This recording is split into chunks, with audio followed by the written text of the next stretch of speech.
Welcome back to episode 4 of our Python Basics series. Today we're going to be discussing strings.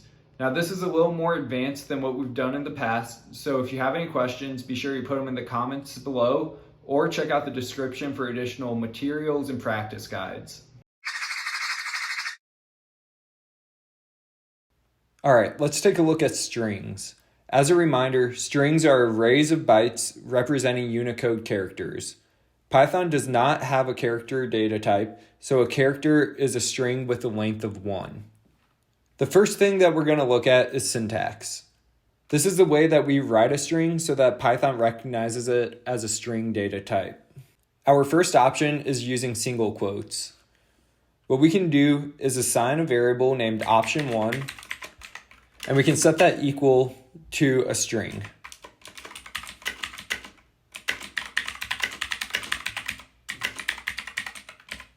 If we come down and we print the variable option1,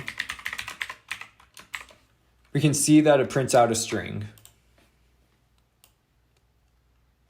Now is a good time to introduce a built-in function called type. This function will tell us what data type something is. To use this, we simply add type with parentheses and we pass in our object. So that would be option1, which is our variable. We can then combine that with the print function to print out the data type. So we can say print type option1 and then close all of the parentheses.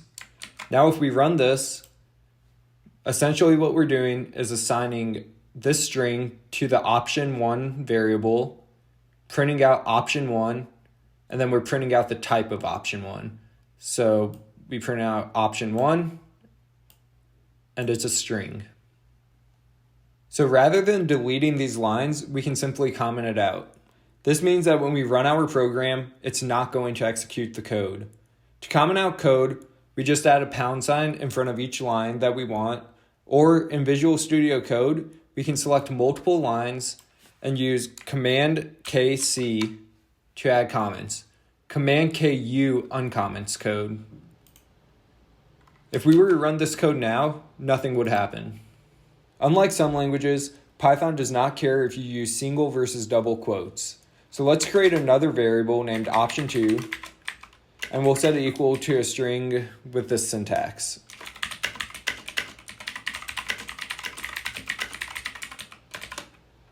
If we print option2,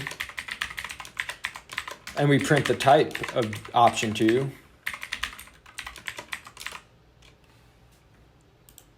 you'll see that it gives us the exact same output. This is a string with double quotes, and the class is also a string. As you can see, it's the same way as option1. It does not matter if you use single or double quotes, you just have to keep it consistent. We can also create multi-line strings and assign them to a variable.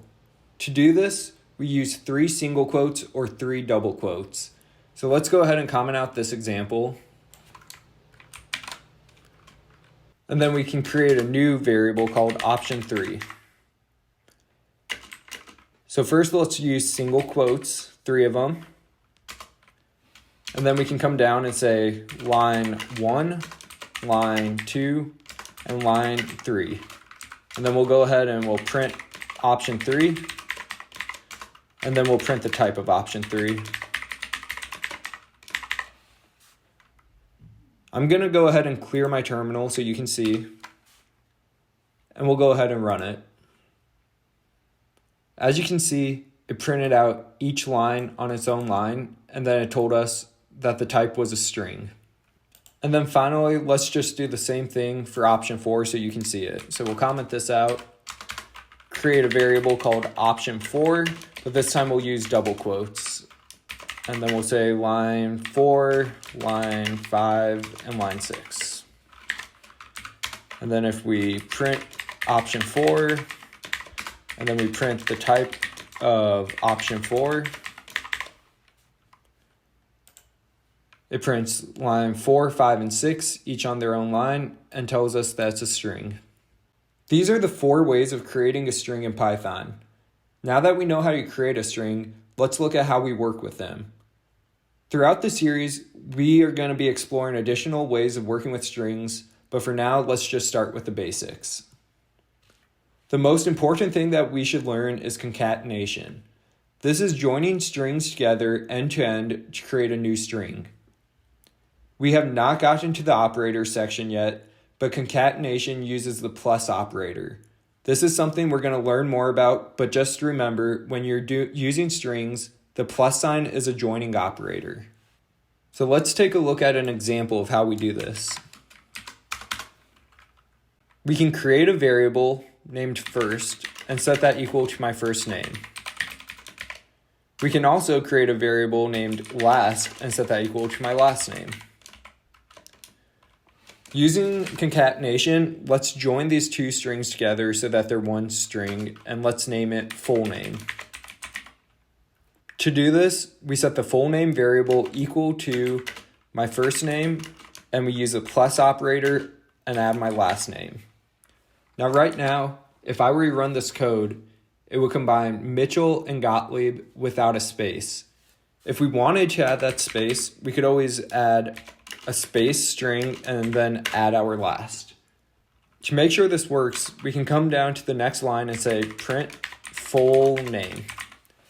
So what this is doing is it's assigning my first name to the variable first, it's assigning my last name to the variable last, and then it's creating a new variable called full name, and it's setting it equal to my first name plus a space plus my last name, and then it prints out the full name. I can clear our terminal and click run so you can see the result, but it prints out Mitchell space Gottlieb. We are also able to modify a string. Let's use the same example, but keep it as one variable rather than having these three separate ones. We can comment out this code and create a variable called name and set that equal to Mitchell for now. One way of updating a variable is saying name equals name. So we're creating the same variable and setting it equal to name and saying plus using concatenation, and let's add the space. So now name real equals Mitchell space. However, in Python, we have the ability to combine line 31 like so. We can say name plus equals and just a space. We no longer need this line. And then we can add another one for my last name. Now if we were to print out name and we run this, it prints out my full name. Now if we want, we can also use a built-in function to replace portions of our string. Let's comment out this portion and take a look at that. We can go ahead and create another variable named name and set it equal to Mitchell. A nickname that I've always had is Mitchie, so let's change my name from Mitchell to Mitchie. To do this, let's set name equal to, and then we use the name variable, and we say dot replace, which is a built-in method, and what we're doing is we're going to replace the ELL at the end of my name with an IE. And then once that's updated, let's go ahead and print the new name. If I come up here and click run, you'll see that name is now equal to Mitchie. Another ability that we have with strings is indexing. All this means is referring to an item based on its position. So each character in a string is indexed. It starts at 0 and increments by 1. So for example, if we have my name, Mitchell, the 0th index is M, the first index is I, the second index is T, and so on. This series has a whole video on indexing, so make sure you check that out. But for now, we can just take a look at a brief demo. So let's say we had a variable named alphabet, and I'll go ahead and create that now.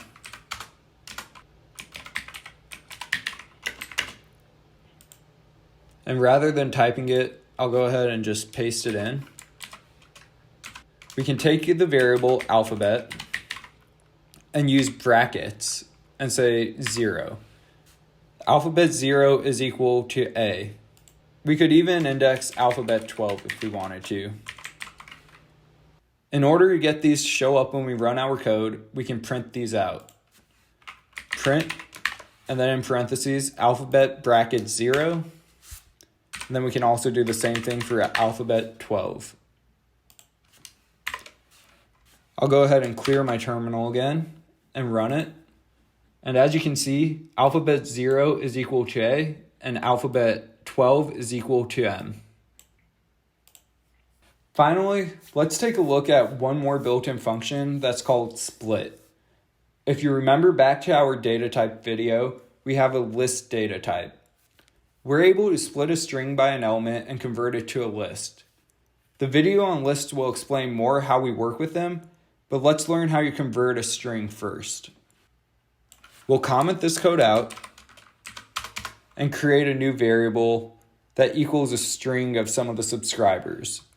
So we can say subs equal, and then we can enter in some of our subscribers.